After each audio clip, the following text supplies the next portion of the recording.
Took out all rear subframe bolts, 2 on that end, 2 on that end. I'm about to be doing the front, and hopefully it'll ease its way down and just drop. Hoping for the best. Just kind of doing it myself. Could ask my girl, but don't feel like bothering, even though it's not a bother. But yeah, I feel like I just do it. So we'll do it. Even though nothing creaked or anything, I still feel a little sketchy. So yeah.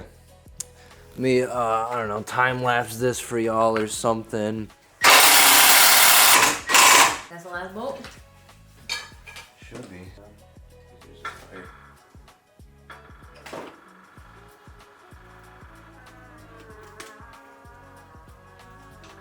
One second. Wait.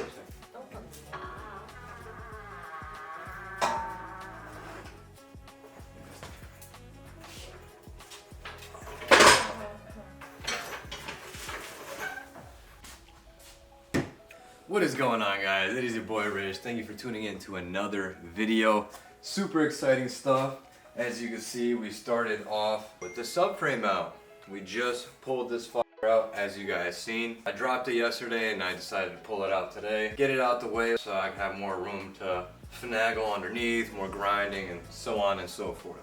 We're kind of just diving in the deep end with everything, starting it and getting to it. No hesitations. I want my dreams to come true. And one thing I always say, I kind of represent for the TSX community, posting content for us to watch and, you know, learn from. I just want to present to you guys quality all the time, and I'm always learning. Hopefully you guys are always learning as well with me, and motivates you to want to take care of your TSXs, preserve them, because they are becoming harder and harder to find, especially clean.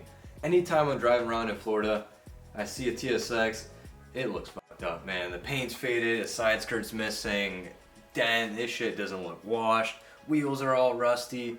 It's sad to see, man, and I just want to learn how to restore these things as proper as possible to my knowledge, because I'm still learning. Hopefully you guys enjoy this. Stay tuned throughout this video and upcoming videos, because we are doing a lot, as you can tell.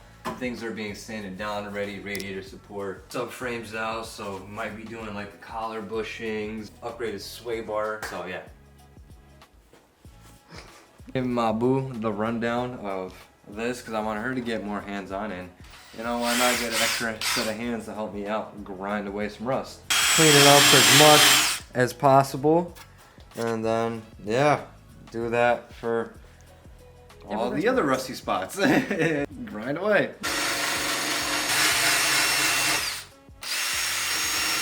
So as you guys can tell, got my little helper right here, grinding away while I try to focus on a little bit of other things. Starting to take off this ABS system, because I look at that and that's like the biggest headache mess in the way, because all the hard lines and stuff, they're bendable, but you do not want to kink them, and that's the problem. Like, I'd be able to probably maneuver the system to where it kind of sits down in here, but I just had to be weary of not kinking the lines. If I do, then I had to be replacing a lot more lines. So I'm already thinking about replacing like these power steering line things with braided steel lines and shit like that to clean it up, make it look good, and they're all, you know, corroded. So how's it gonna look if I clean up this whole subframe and then keep these shitty ass lines on it? So it's kind of like one thing after another. You're cleaning up this, cleaning up that, then you're like, well, this is sitting on that, then that's gonna look shitty on this brand new thing. So it's like, gotta do things thoroughly. So that's what I'm trying to do, but it's like,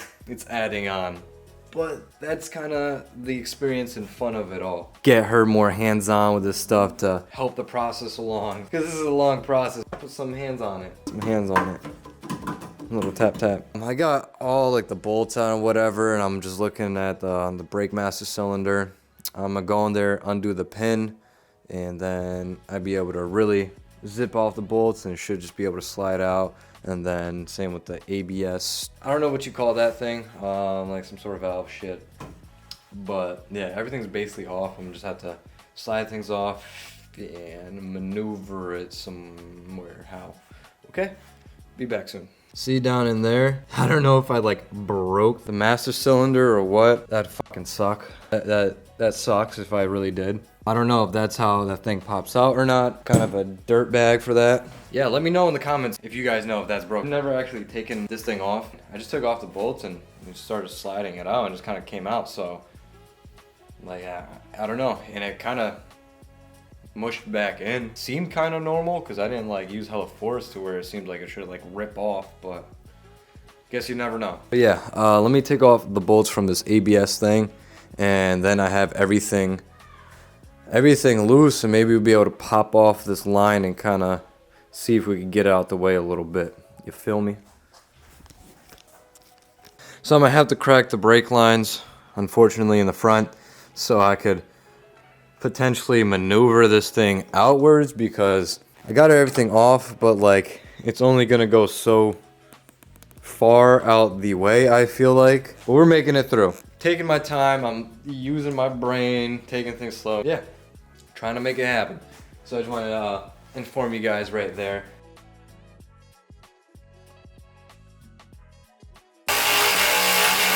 Come in here with the hammer. Maybe I can barely get it.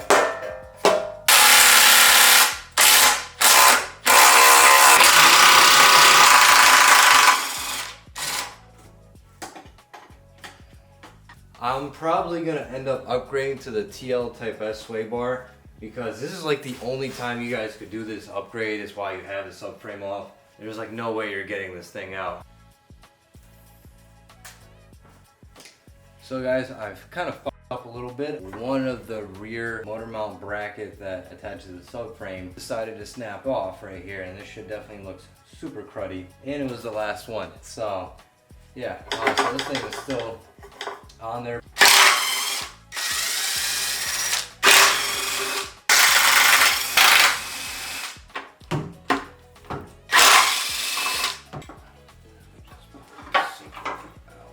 This way, just like the first time. Try to do as much as we can, get the show on the road, and continue all the steps. So, get you guys back up when I start up again. I feel like this thing would have snapped anyway because it seems pretty seized in there. All the other bolts don't nearly look as bad. They look pretty good, so yeah, no wonder why this thing snapped. Yeah, I mean, the last thing resort would be is to try to get a new one of these, but I don't know how easy it is or accessible, or if they sell it like that or not. But we'll see. See if I could get this motherfucker off first.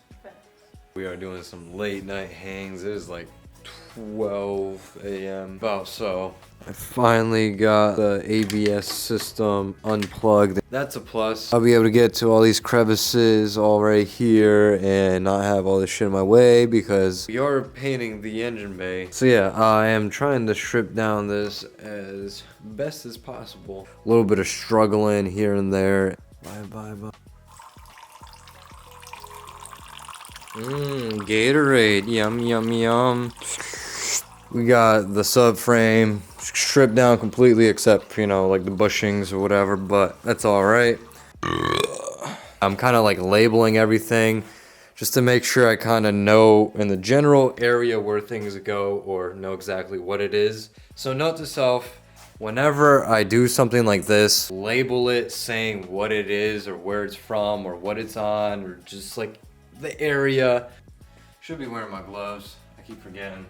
As you could tell, things are looking a bit more bare in here, and everything is now tagged up sensor wise and whatever, so that is a plus.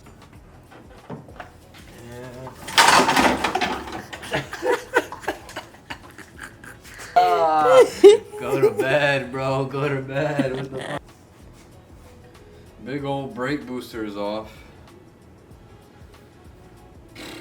Maybe we'll end up painting this too. What do you guys think? Because this is metal. For some reason I thought it was like a plastic, but no, it's metal. Yeah. And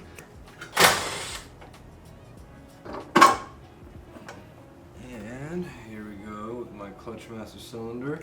I had to take this out regardless. For some reason, whenever I adjusted the throw on this clutch master cylinder, it would not adjust the pedal feel or where it grabs. And I was playing with it back and forth numerous times, rebleeding.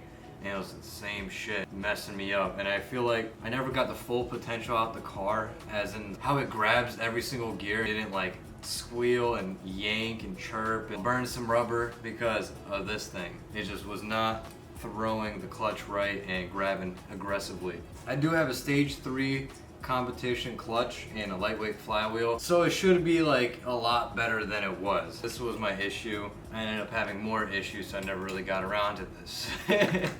But we got it out now, and we're gonna get it out the way. Yay. Alright guys, so I'm gonna show you real quick where we left off at. I got everything labeled. I'm pretty sure I said that. Everything's kind of like bunched up and zip tied just to have. So I think that's where we're gonna leave off on this video. Hopefully it was pretty eventful. We got a lot done. Everything's off. Never seen my car like this. Never did a TSX like this. So it's a new learning experience for myself. And hopefully you guys for like a visual or maybe even motivation to do this yourself. There's still a lot to do. I still have to decipher on if I still have to take some things off, how to move it around, yada yada. But that's gonna be for upcoming videos. A lot of exciting stuff is going down. In the moment, everything may seem a little bit overwhelming because it kind of is. It is a lot for the first time, and I started with just about to do the turbo build, and now here we are. Kind of spiraled into a lot of stuff, but this year I feel like the TSX is gonna be super awesome, man. How I want it, how I want to present it. Enough rambling on. This is gonna be it. Sorry for the long outro and just talking or whatever, but I'm hyped for this. Throw me some ideas if I should paint the subframe a different color or maybe leave it black. People go white. Laro said gold. Let me know if you guys think I should go a different color or just leave it black. I honestly really didn't think about that. Paint the brake booster, everything else. Stay tuned as always for all the upcoming videos, man. It's super exciting. We got a lot going on, clearly. A lot of videos to come. As always, we never take a day off, work around the clock, my engineer getting paid off. Rock like Ace up, like the weed and take off. So high I cannot see.